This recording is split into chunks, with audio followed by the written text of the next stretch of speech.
Fala investidores, sejam muito bem-vindos ao canal Planileiro Investidor. Eu sou Adriano Costa e nesse vídeo nós vamos falar do relatório gerencial de abril de 2023 do fundo IRDM11, relatório que acabou de sair aí na semana passada, né? A gente vai ver aí qual foi a performance do fundo em abril, fundo que ainda não anunciou proventos referentes a maio.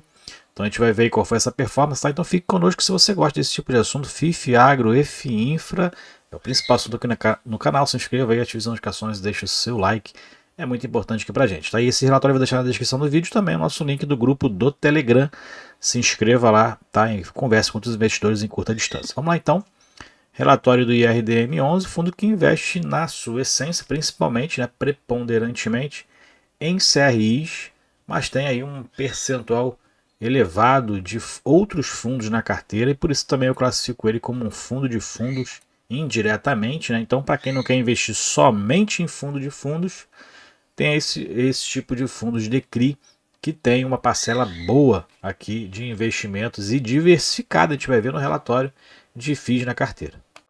Bom, então aqui do lado está o objetivo do fundo, né? A gente verifica que principalmente investe aí, então, em CRIs, atendendo às políticas de investimento e, secundariamente, investe em LCIs, FIIs, LIGs, CPACs e tudo mais. Tudo voltado aí para o setor imobiliário, claro, né? Então, investidores em geral, público-alvo, ele tem desde março de 2018 o administrador BTG Pactual, assim como o custodiante e o escriturador, e o gestor é a Iridium Gestão de Recursos, tá? A gente tem aqui para baixo a taxa de administração e gestão, que somadas aqui dá 1% ao ano, não fala que isso é sobre o PL ou sobre o valor de mercado, e ele anuncia os proventos no sétimo dia útil do mês subsequente ao que ele faz referência. Então, o fundo aí, mês de maio, ainda não anunciou por conta disso, né? Vai anunciar só no sétimo dia útil de junho. E ele paga 5 dias úteis depois do anúncio, tá? Então, no 12º dia útil. Então, vamos lá então para o relatório sem mais delongas, para esse vídeo não ficar grande. Fundo que anunciou no mês de abril 91 centavos de provento por cota, né? Que dá aí em torno de 130% do CDI. Ele registra aqui a alta do IPCA no mês de abril de 1,61, né? Então, ele indica aqui que o patamar da inflação continua superior à meta. Em abril foi decretado aquelas questões de inadimplência que ocorreram no fundo DEVA 11, né, daquele grupo GPK, GVI, aqueles Gramado Parques, né, aqueles hotéis lá de Gramado, com diversos CRIs lá com diversos nomes, né, mas que pertencem ao mesmo grupo, então foi decidido em assembleia o vencimento antecipado desses papéis, né? Então, um escritório, na verdade, jurídico foi contratado para tratar dos direitos do fundo também referente a essas inadimplências. Então, teve algumas antecipações aí, juros, pagamento de juros e amortizações referente ao mês de março também que estava em atraso. Né? E também tem uma sequência aqui de renegociações que o fundo fez com o Manara, Belwick e o JKVNC, onde eles concederam então períodos, acrescentaram ali períodos de carência, né, em alguns meses para eles poderem concluir a obra ou vender aquilo que tem que vender aí referente aos empreendimentos. E o fundo então permanece em atenção em relação ao cenário de aversão de risco, né? Por conta também de alguns indicadores, por exemplo, IPCA, que está acima do patamar da meta estabelecida. Né? Então, mas mesmo assim, o fundo tem um caixa aí interessante, né, ainda, né, 220 milhões em caixa, um caixa saudável que representa em mais, quase 7% do seu patrimônio líquido, né, e ele vai utilizando de acordo com as oportunidades que aparecem no mercado. Bom, vamos mais para baixo aqui falar dos rendimentos mensais. Então, o fundo anunciou em abril aí 91 centavos, repetindo que na verdade ele tinha distribuído lá em março, né? Então tem distribuído aí esse ano um patamar acima de 1%, como a gente verifica aqui, né? Mais abaixo de R$ 1, porque o fundo está aí em torno de 83, 85, vai cair para 82. Então está nesse patamar aí, em relação a esse patamar de mercado, o fundo então está distribuindo mais de 1% de dividend yield por mês. Aqui é o desempenho no mercado secundário, teve uma queda em relação a março em relação ao valor, a liquidez média, a liquidez mensal, o volume mensal no mercado, né? O fundo encerrou a R$ 79,00 de valor de mercado por cota, né? Então uma queda, na verdade, nos últimos 12 meses foi o menor valor aí de cota no mercado, mas a gente verifica que a liquidez permaneceu dentro de uma média observada aqui nos últimos meses, né? Março que teve aqui um desponto, um desgrudamento aqui da média, né? Foi lá 176 milhões de volume de negociação mensal e mês de abril 126 milhões de volume de negociação mensal. O fundo que é um dos maiores em patrimônio líquido do mercado de fundos no Brasil, fundos imobiliários, né, de investimento imobiliário negociados na bolsa. Se não me engano é o terceiro ou quarto em patrimônio líquido. E essa aqui é a carteira do fundo. Então, esse primeiro item aqui é o caixa do fundo, que ele chama de fundo soberano, né? 6,76% do patrimônio. E a gente verifica que os CRIs da carteira seguindo para baixo, né? Então tem vários empreendimentos aqui que foram cedidos créditos, né? Através do fundo. Tem inclusive outros fundos também, né? Fundos de logística, a gente vê aqui o OUG 11. Enfim, 2,4 bilhões em CRIs, que corresponde a 75% do seu patrimônio. Dentro da carteira de fundos de investimento imobiliário, RF, ou acho que é renda fixa, né? Ele tem 151 milhões, então são fundos que normalmente não são abertos para investidores em geral, né? A gente verifica aqui pelas pelas nomenclaturas do fundo, né, pelos códigos de negociação. A maioria aqui é real estate, tem um aqui que é referente a hotel. Então 151 milhões e também tem a carteira de fundos em geral, né, fundos de investimento imobiliário. A maioria aqui é para investidores em geral, tem inclusive na carteira alguns desses. E aí a gente verifica que o fundo, então, com essa diversificação aqui de 653 milhões investidos em outros fundos imobiliários, que está característica aí de 20% como um fundo de FOF, né? Então, é por isso que eu acho interessante. Eu tenho o IRDM na carteira, até a minha segunda maior posição em fundos de papel, corresponde aí a 7% ou 8% da minha carteira aproximadamente, de fundos imobiliários, né? Então, é um fundo interessante, bem diversificado, né? Que tem uma liquidez muito boa no mercado. Aqui, em relação à distribuição da carteira, a gente verifica que o fundo tem então 68% em CRIs, 20% em fundos imobiliários em geral, né? Tem 4,65% em fundos de investimento imobiliário e renda fixa e 6,76% em caixa. Dentro aqui da distribuição por indexador, a maioria IPCA, quase 60%, né? Esses 20% correspondem, na verdade, aos fundos de investimento imobiliário.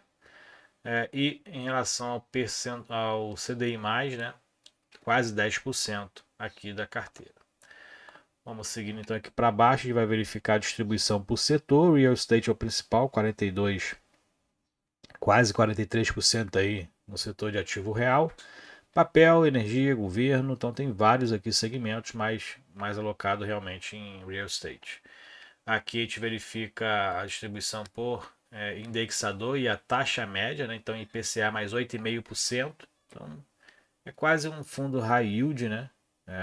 Mas ali 8% ainda está abaixo do que normalmente dos fundos de mais alto risco que a gente vê por aí, né? Normalmente 10%, acima de 10% é um fundo mais high yield, com maior versão, maior risco, na verdade, em relação aos papéis, em relação ao risco de inadimplência. 8,53% também é uma taxa interessante, né? Então eu não classifico ele como high grade, mas em relação aos outros que são high yield ao extremo, eu classificaria o IRDM como high yield, né, ali dentro do seu patamar normal, né?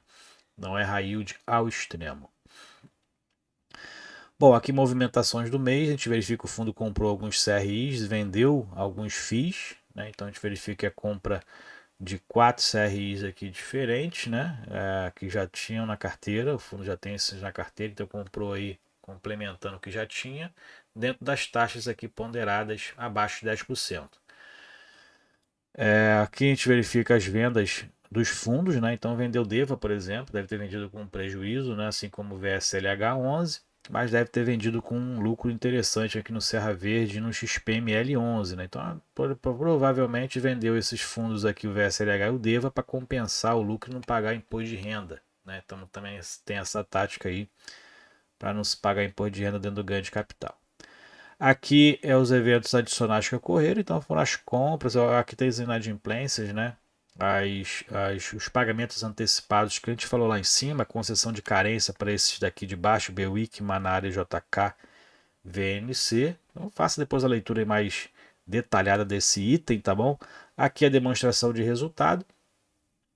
Então, em abril, a gente verifica que o fundo praticamente manteve os mesmos níveis de receita. Aqui é pelo regime de caixa, né? Então, o que interessa para a gente saber em relação à distribuição. Aqui, então, manteve-se o mesmo patamar observado nos meses anteriores, né? Desde dezembro, por exemplo. Então, 35, quase 36 milhões em receitas. A maioria aqui são os CRIs, 27 milhões e 600. FIIs, 6 milhões e 900. A gente verifica que nas negociações o fundo inclusive teve prejuízo, né, de 246 mil reais, provavelmente pelas vendas daqueles dois que eu falei, né, que geraram prejuízo. Dentro das negociações de CRIs também o fundo registrou um prejuízo aqui dentro da... então teve uma perda de capital, né, então LCIs o fundo não investe, né, e caixa, fundo aqui com 1,2 bilhões, né, em abril, referente ao caixa do fundo. Rendimento de caixa, né? Despesas, então, o fundo teve 2,6 milhões, mantendo aí praticamente também o mesmo patamar, inclusive menor do que os meses anteriores, mas dentro ali do mesmo nível de receita, né? E resultado de caixa, 33,2 milhões de reais. O fundo distribuiu caixa integralmente, né? O resultado integral foi 91 centavos, então, por cota, mantendo aí o mês anterior de março, né? Nível de distribuição de março. E aqui, mais para baixo, a gente vai verificar como é que é a estratégia do fundo, né? Então tem aqui o objetivo do fundo, por exemplo, é rentabilidade de IPCA mais 7% líquido de imposto de renda, esse é o objetivo do fundo, né? Dentro aqui também dessas políticas de investimento, o fundo tem um foco em aquisições de CRI emitidos para investidores profissionais, né? Porque normalmente a gente verifica que dentro, por exemplo, se você entrar dentro da sua corretora, você não encontra fundos de CRIs, na verdade, emissões de CRI que te pagam proventos mensais, né? Que te retornam mensalmente. Depois a maioria ali é anualmente, a amortização e o pagamento de juros, né? É anualmente, é semestralmente para investidores normais, em geral, na verdade, mas para investidores profissionais tem alguns investimentos diferenciados por conta do volume ali que é investido, né? Então, por isso que normalmente os fundos de CRI acabam conseguindo esses investimentos em CRIs que retornam proventos mensais, né? E faz com que ele faça esse fluxo aqui de pagamento de proventos mensais com os cotistas, tá? Então essa é a estratégia do fundo, né? Então as alocações principais são os CRIs e a alocação tática está nos FIIs, por isso que tem 20% lá da carteira, aproveitando aí para maximizar o retorno de caixa, que ele fala aqui sobre a aquisição de FIIs, e também aproveitar as oportunidades pontuais. O fundo que há um tempo atrás fazia muito ganho de capital de FII, né? Principalmente quando os FIIs estavam ali emitindo fazendo muitas emissões de cota, 2020, 2021, o fundo fazia resultados monstruosos ali de ganho de capital de CRI, como agora está mais devagar aí as emissões, né, por conta da queda dos preços dos CRIs, acaba que esse ganho de capital não está acontecendo mais aqui com frequência no IRDM11. Bom, é isso aí. IRDM11, fundo de CRI, também um fundo de fundo por conta da sua alocação. Gosto do fundo, tenho na carteira, em torno de 7 a 8% da minha carteira está no IRDM11, né? Então, se você também é cotista do fundo, compartilhe com a gente aí qual o percentual da sua carteira hoje, o que você acha do fundo, tá bom? E é isso aí. Até o próximo vídeo. Tchau, tchau.